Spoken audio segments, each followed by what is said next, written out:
ચુનચુલાની હજી ઉંમર નાની છે અને છતાં બધા જ રોગ થવા લાગ્યા. અને એક વખત ગામથી એક યાત્રા નીકળવાની તૈયારી થઈ અને એ યાત્રાની અંદર બધા જ જવા લાગ્યા, મહિલા મંડળ બધું જવા લાગ્યું. ત્યારે ચુનચુલાને કોઈ કીધું કે બેન તારે આવું છે યાત્રા કરવા? ક્યાં જવાનું? કે ગંગા કિનારે, હરિદ્વાર આદિ તીર્થોની અંદર ફરવાનું છે, કાશી આદિ બધી જગ્યાએ ફરીશું. ચુનચુલાએ કીધું મારે પણ તીર્થયાત્રા કરવી છે. ચુનચુલા પાછલી ઉંમરમાં, મોટી ઉંમરની અંદર, હવે એમ કહેવાય છે યુવાનીમાં માણસ મન ફાવે એમ વર્તન કરે છે, પણ વૃદ્ધ થાય ને એટલે એને સાવધાન થઈ જવું જ જોઈએ. વૃદ્ધ થાય એટલે સાવધાન થઈ જવું જોઈએ. એક સંતે સરસ કીધું કે માથા પર ધોળા વાળ આવે ને, સફેદ વાળ, એટલે પછી શાંતિની નિશાની છે. પછી બહુ હુહાપો નહીં કરવાનો.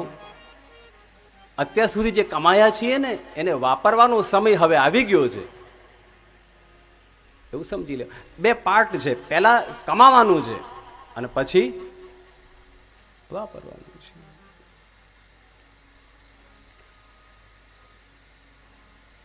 પ્રાયશ્ચિત કરવા માટે દઈ અને ચુનચુલા ઉપડી. આખી જિંદગી કરેલા પાપનું પ્રાયશ્ચિત કરવા માટે ગંગાના કિનારે આવી અને ગંગાજીમાં સ્નાન કરે છે.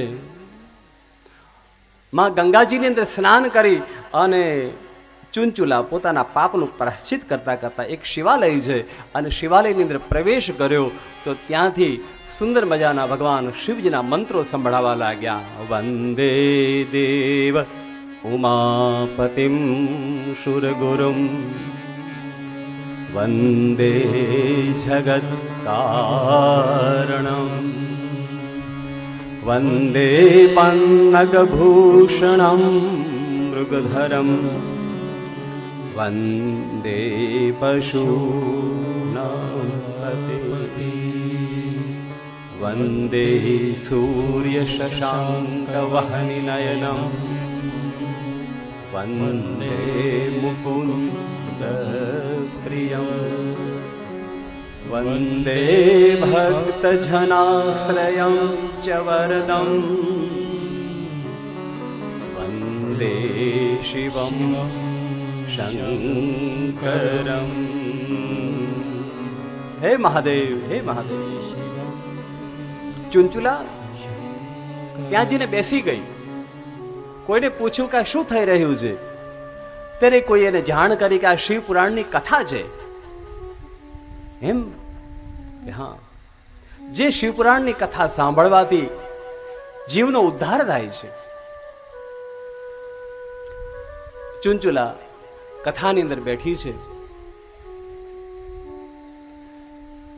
આખી કથા પરિપૂર્ણ થઈ, પણ કથાની અંદર પુરાણી મહારાજે એવું સુંદર વર્ણન કર્યું કે કેવા કેવા પ્રકારના પાપ કર્યા હોય તો કેવા પ્રકારનું નરક ભોગવવું પડે.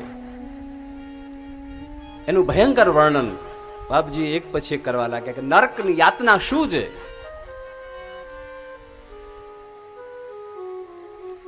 આવતો જન્મ કેવો થાય માણસનો, વગેરે વગેરે વર્ણન આવ્યું. અને ચુનચુલા મનમાં ને મનમાં વિચારવા લાગી કે આ પાપ તો મેં જ કર્યું છે, આ પાપ તો મેં જ કર્યું છે. મહારાજ જે કંઈ બોલતા ગયા એને મનમાં આવતું ગયું કે આ તો બધું મારા વિશે જ કથા હોય એવું લાગે છે. આપણે કથામાં બેસીએ ને ત્યારે ઘણીવાર આપણને એવો ભાસ થાય કે આ જાણે બાપજી મને જ કહી રહ્યા છે, અને તો જ કથા સફળ કહેવાય, તો જ કથા સફળ. આપણા વિષયમાં જ્યારે ભાન થાય.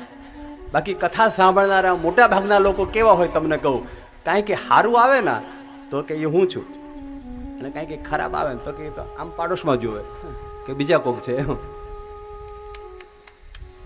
આ પાડો તારી જોરદાર. માણસનો સ્વભાવ છે ને. અમે જ્યારે સારી સારી વાતો કરીએ તો પોતે આમ ગર્વ થાય, મેં કેવું કર્યું, હું કેવી ડાઈ છું, હું કેવી હારી છું, મેં પુણ્ય કર્યા, મેં આમ કર્યું, મેં એવી જ્યારે વાતો આવે. પણ ખરાબ અને પાપની જ્યારે વાતો આવે ત્યારે માણસ આજુબાજુ જોવા લાગે. એવું ન કરતા.